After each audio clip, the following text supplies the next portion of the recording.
recognized symbol of excellence for your entertainment.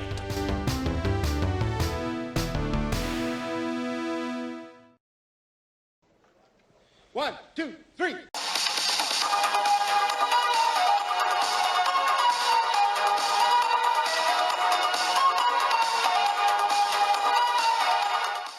Welcome to Machino Music, the show that puts some music in Machino music, with your host, me, Brett Strong.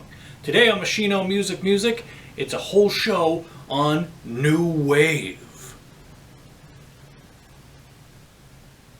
That was stupid. Okay, here we go. New Wave. Very exciting time in music. Now, roughly New Wave lasts between 1979 to about 1985 or so. Probably ended there. Maybe a bit sooner, maybe a bit later. And the start of it can be traced back to punk. The Ramones, starting in 1976. So the start of it was there, but it wasn't more until the late 70s into the early 80s, especially 1980, the explosion of New Wave happened. Got an itch. And then pretty much after that, like around 83, heavy metal blew up. And heavy metal really kind of took over right into the 80s, and New Wave wasn't really mentioned as much. Also sometimes called post-punk. But then you start getting into like all that, like post-metal, post-this, whatever. It's just, call it New Wave, call it punk. It's all kind of the same stuff. Got my New Wave sunglasses here. I'm not going to wear these the whole episode. I stole these from someone who might be very upset that I took these. Looking at you, RBD. Okay, now I've talked about Blondie a lot, did my Blondie album ranking, but you gotta talk, whoa, that went swinging right open like a barn door. But you gotta talk about the first Blondie record. I mean, right here on the sticker, it says, from the most successful band of the punk new wave movement. So you gotta mention the first Blondie record. My favorite Blondie album, Plastic Letters. Love this one. These first two Blondie albums do have kind of more of a punk feel to it. Gotta mention Parallel Lines, which is kind of like right at the peak of Blondie's success. They were like unstoppable. And this was like a big time new wave album, but they started kind of going into more different pop, disco directions. Yeah. One of my all-time favorite bands, really one of the, they were like kind of the poster boys. Calling Devo boys is weird. But yeah, Devo. And I chose this album. This is the most kind of, I think, their most new wave album. My favorite Devo album is Duty Now for the Future. But this one was just right at the height of new wave, 1982. They appeared on the teen sitcom, really great show, Square Pegs, promoting this record. Everybody, it's a good thing. Everybody, what's a good thing? Great. Time Out for Fun, Peekaboo, Out of Sync, Explosions, That's Good was a big hit, Big Mess. Speed Racer, one of my all-time favorite Devo songs, really funny, weird song. But yeah, Devo. And yes, they're potatoes, and there they are on the back with look like toilet seats. Yeah, great, love Devo.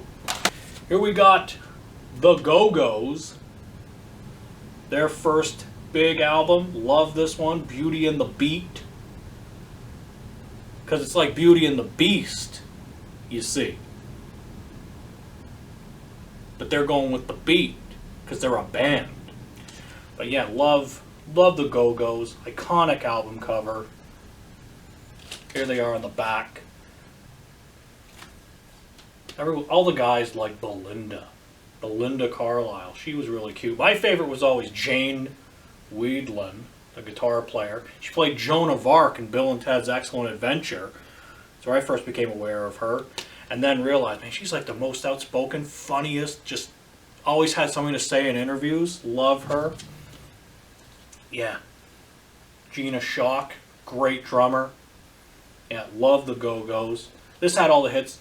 Our Lips Are Sealed. We Got the Beat. And my favorite Go-Go's song, Automatic. Such a great, moody, cool tune. Love it. Yeah, Go-Go's. We got a pioneering band. One of the first bands. Very hard to categorize, but they were kind of put in with the punk new wave. Talking Heads, led by David Byrne, the eccentric David Byrne. Sometimes I ask myself, is this all really happening? Once in a lifetime. That was much later. But this album, this was their big breakthrough. This is the first Talking Heads record. So good. Weird songs. This had Psycho Killer on it. I can't sleep 'cause my bed's on fire. Which is a big hit. Some other kind of weird songs. Don't Worry About the Government. Commentary, but it's such a happy kind of tune. That was cool about the Talking Heads, is they had kind of these very, poppy kind of songs. New wave, kind of upbeat, but some of the lyrics were really dark. It's all David Byrne's mastermind. And the others too, Jerry Harrison, Chris France, and Tina Weymouth, who would later go on to form the group Tom Tom Club, best known for the song Genius of Love, or, for you modern fans, the Big Dick Energy song that samples Genius of Love. Yeah, great album. Oh, here's the insert, another David Byrne looking very content. Something is happening off camera that he's very happy about. Maybe the photographer pulled his pants down or something, making shadow puppets with his penis. Who knows? But there you go, Talking Heads.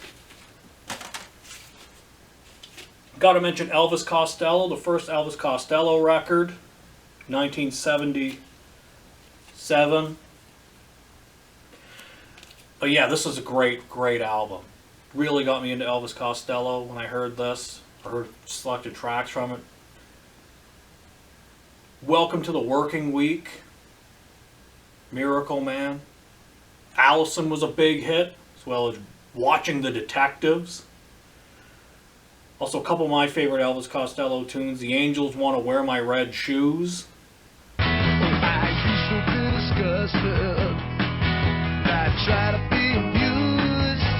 And Waiting for the End of the World. Really fun, really cool song.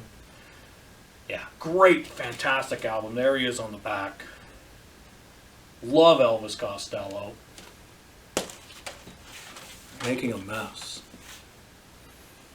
Gotta show another Elvis Costello just because this album cover is so cool. Trust. Another great album. Okay, now we got the Pretenders. Or just Pretenders. Chrissie Hynde. This is the first Pretenders album. Really kind of their... This is considered a new wave classic. Also considered one of the greatest debut albums in the history of music. And it is pretty great. Precious, The Phone Call, Up the Neck, Tattooed Love Boy, Space Invader, really cool instrumental. The Weight, Brass in Pocket, probably a song everybody knows. Mystery Achievement, so good. Yeah. Great.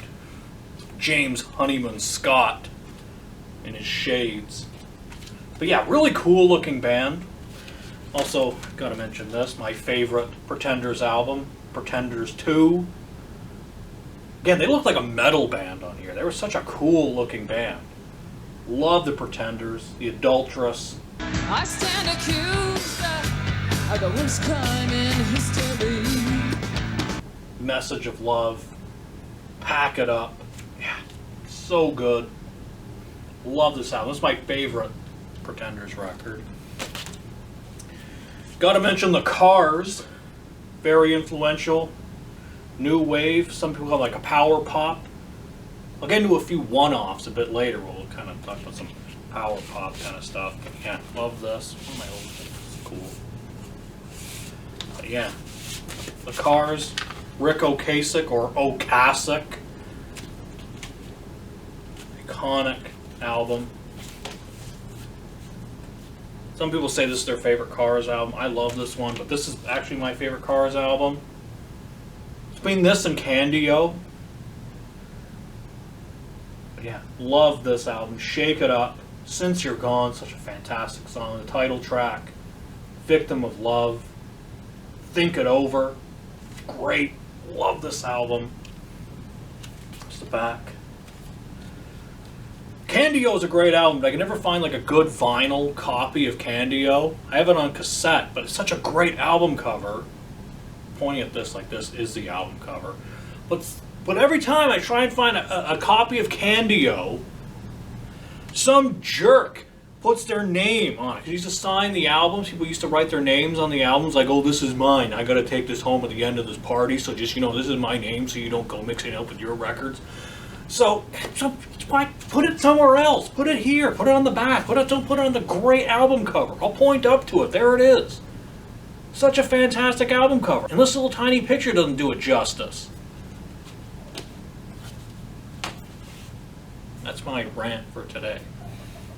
Now here are a few one-offs. These are not really, you can say, new wave or anything, because new wave kind of, you can, kind of went pop. And that's kind of what new wave sort of morphed into, kind of just pop, power pop. But there's some bands kind of even early on that were like the Rubinoos. They're not really a new wave band. This album's from 1979. But yeah, this is a great album. But is it new wave? Is it power pop? Is it just purely bubblegum music? Who knows? But I'm going to call it new wave.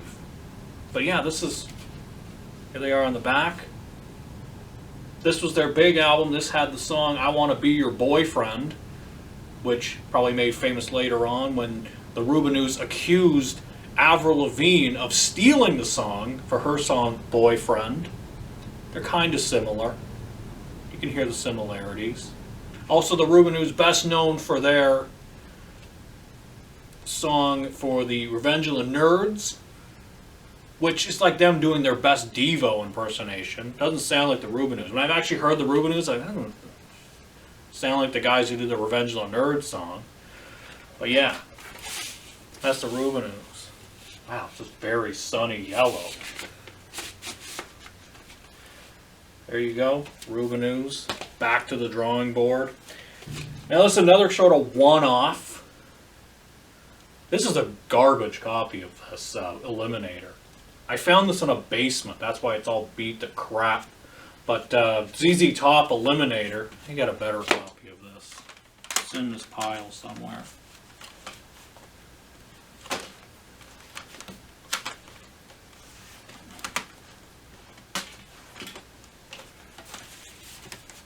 Oh, here it is. It's right in front of me. I'm a big dolt.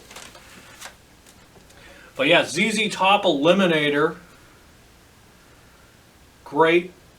This was them kind of trying to do new wave. It's considered new wave, even though it's still very southern rock.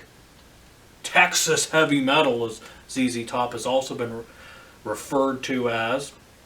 But yeah, this was the big album and had a lot of new wave influences. So gotta talk about Eliminator. This made them MTV stars.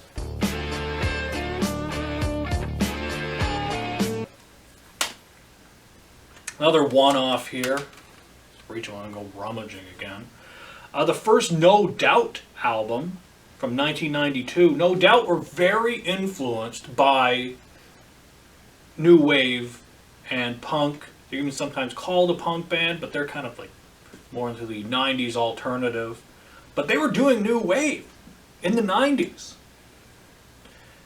No Doubt, such a great band. But if you listen to this album, Here she is, looking very plain Jane, Gwen Stefani. I mean, look at her now. I mean, she is a goddess. But look at her there, plain Jane. And this is when her brother Eric was still in the band, and Gwen and Eric were like a great team, like, and were into new wave and punk music, and they brought that to No Doubt. But this is, if you listen to this, it's a very different sounding album than what you would know from No Doubt if you only know the hits. But yeah, some great tunes on here. One of my favorite No Doubt albums.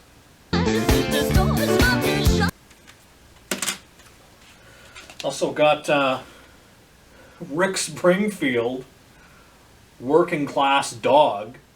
Now, is this pop? Or could it be considered new wave? It's got a bit of a new wave sound on it. Jesse's Girls kind of got that kind of bit of a power pop, but got that a little bit of a new wave flavor. Love Is All Right Tonight. Bit of a new wave flavor. And there he is on the back. This is not him. He's not a dog. Here he is, a little pocket protector, but here he is on the back. He was dreamy.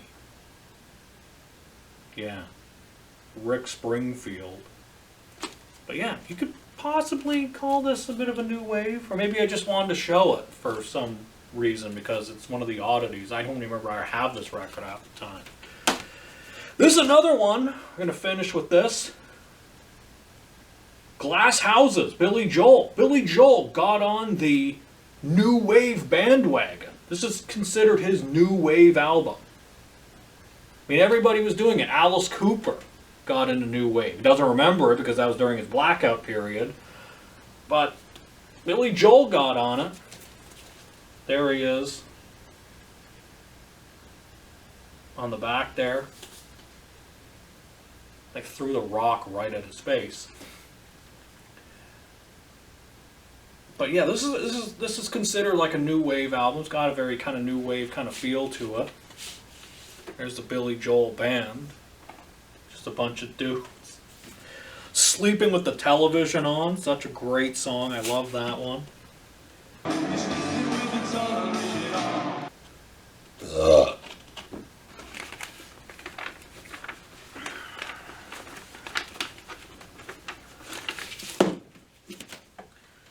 Man, that was a job.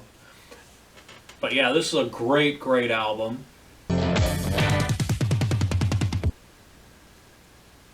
Billy Joel, Glass Houses. I would say this is a perfect album. Every song is great. But there you go. Some of these you can kind of like say, oh, that's not new wave. What the hell are you talking about? You don't know what you're talking about. Way to go doing your research, you idiot. A really cool time in music. You can go and do your own research of checking out some of this music. Because it's really cool. Like, I can only talk about it so much without this being like a 5-hour video. But a really cool read. There's lots of articles, lots of just stuff you can go and search here right on YouTube all about this crazy scene in music. That's it for this week. Until we meet again, this is Brett Strong saying good journey.